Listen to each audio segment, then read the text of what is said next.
High guys, welcome back to my channel. আশা করি তোমরা সবাই ভালো আছো আর আমিও ভালো আছি। তো চলো আজকে দুপুরের মেনুতে কী কী আছে তোমাদেরকে বলে দিই।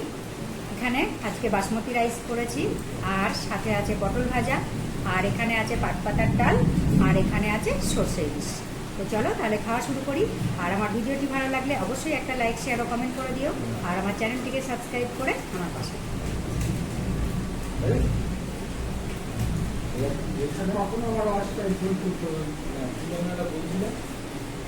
বাইরে বৃষ্টি হচ্ছে, মেঘ ডাকছে, তোমরা ব্যাকগ্রাউন্ডে এই আওয়াজটা পাবে কি?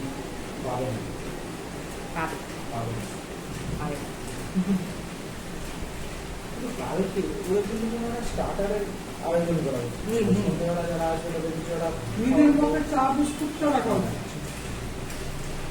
সন্ধ্যেবেলা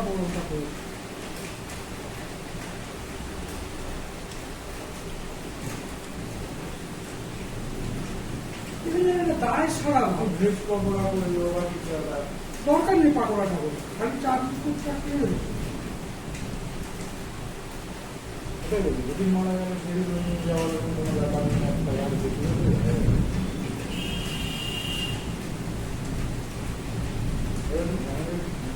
স্ট্রং ছিল না ব্যবস্থাটা। হ্যাঁ, আমার যতক্ষণ মনে হচ্ছে মেয়েদের সঙ্গে একটা কিছু খোঁচাখুচি চলছে, কোনো একটা ব্যাপার নেই।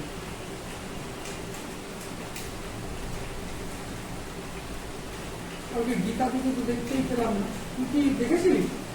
মন্টু তার ছেলেকে দেখেছিলি? না, দেখি। ওকে ওর ছেলেকেও তো দেখলাম, অঞ্জনার ছেলেকেও তো দেখেছি। না, অবশ্যই না, ও আসেনি, ওই ছেলেটা এসেছিল, ওই বোম্বে থেকে।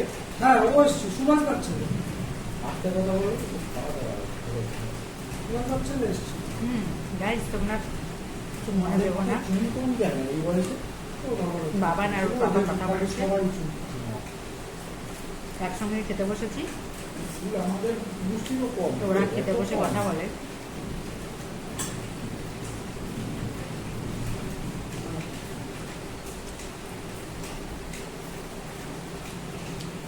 চালটা শুনতে নি।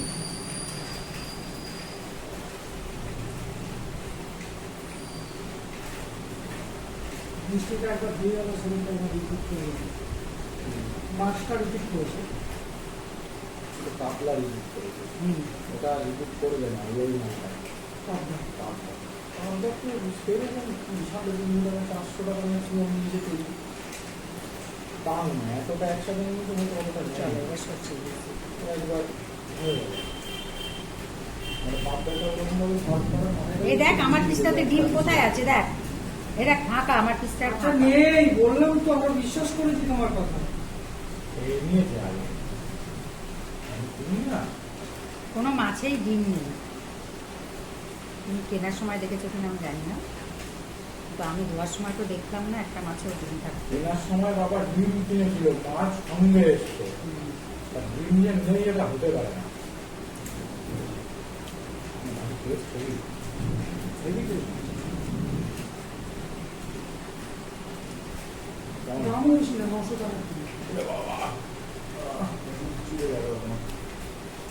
দারুণ টেস্ট। কি বলিস, গেলবার এই সাইজের মাছ 1400 টাকা কিলো দিয়েছে। এই বছর তো সবাই সিজন শুরু।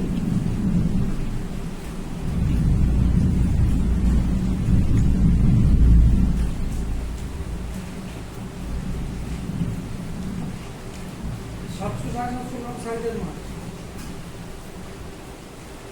সব থেকে বড় ইলিশ মাছ কেটে রেখেছে। সব থেকে বড় ইলিশ মাছ তুমি একবার কত বড় খেয়েছো? ছোটবেলায় আগে খেয়েছি, আমি খাওয়া দিই 1 কেজি কেন বাবা নিয়ে আসতো না মাছ? মোটামুটি 1.5 কিলো 2 কিলো সাইজের মাছ নিয়ে আসতো। তোর মনে নেই? এখন এরকম চোখেই পড়ে এখান থেকে এইটা একজন খেত। হ্যাঁ মনে নেই, তুই পেটের মাছ খেতিস। 2-3 দিন খাওয়া হতো একটা মতাই যাবে। এখন কমে গেছে, না আগে আগে তুলে ফেলে। হ্যাঁ, চাল বেরিয়ে গেছে, যদি আধুনিক এই দুটো একটু মাছ অব্দি ধরা।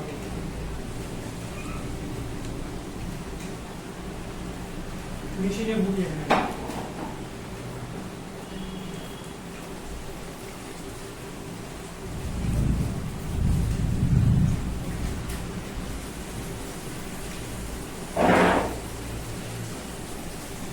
তো দাদুর একবার এসেছিল, তখন একটা ইলিশ মাছ নিয়ে এসেছিলাম, সেটা মনে হয় 1.5 কিলো হয়েছে। 1800 টাকা কিলো।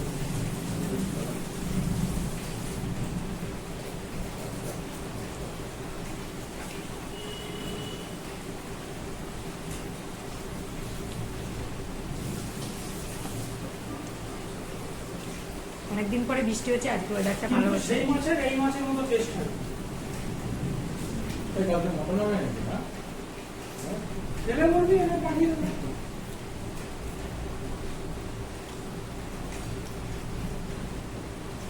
তোর সারা কালকে মটন হবে খেতেই পারবে না। বলে যাবে না। পরশু দিন খাবি।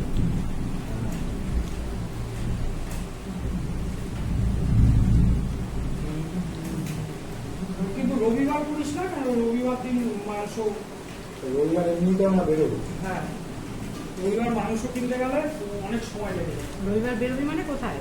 আমি আর বাবা কোথায়? ওই মায়াপুর যাবো না, ইয়ামা থেকে নিয়ে যাচ্ছে। কি? মা জানে না। তুই বলিস নি, আমি বলি। আমিও বলি। ইয়ামা কোম্পানি থেকে সব ইয়ামার গাড়ি যারা কিনেছে তাদেরকে একটা মায়াপুর ট্রিপ করাচ্ছে, ওটা কোম্পানিতে অ্যাডও দেবে। ইয়ার্কি করার জায়গা পাও না?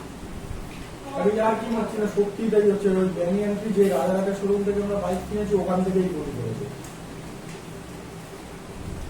গাড়ি নেই এখন। আরে ওই তো বাবানের গাড়িটা ইয়ামারই। ও, আরে ওটা ইয়ামাহা? হ্যাঁ, আমি জানি না। তোমার স্কুটি যেই কোম্পানির, আমার বাইকও সেই কোম্পানি। আমি আমারটা জানি, করতে জানি। মানে গাড়ি নেই, ইয়ামা কোম্পানি রাখবে। নাম দিয়ে বাইক ডাকবে না মানে কালকে মানে জেরক্স ফেরাক্স আসবে। ও আসবে স্কুটিগুলো নতুন রেজিস্টার। ওরাও পুজো যেতে পারবো। এগুলো ধরে রেখে দেবে, পিক আপ 70-80 কে খাবে। আর ওই স্ট্যান্ডার্ড পিকআপেই যাবো। শান্তি। আমি যে ইয়ং ছেলে আসবে তার তো কোনো মানে নেই। হ্যাঁ, আরে কাকু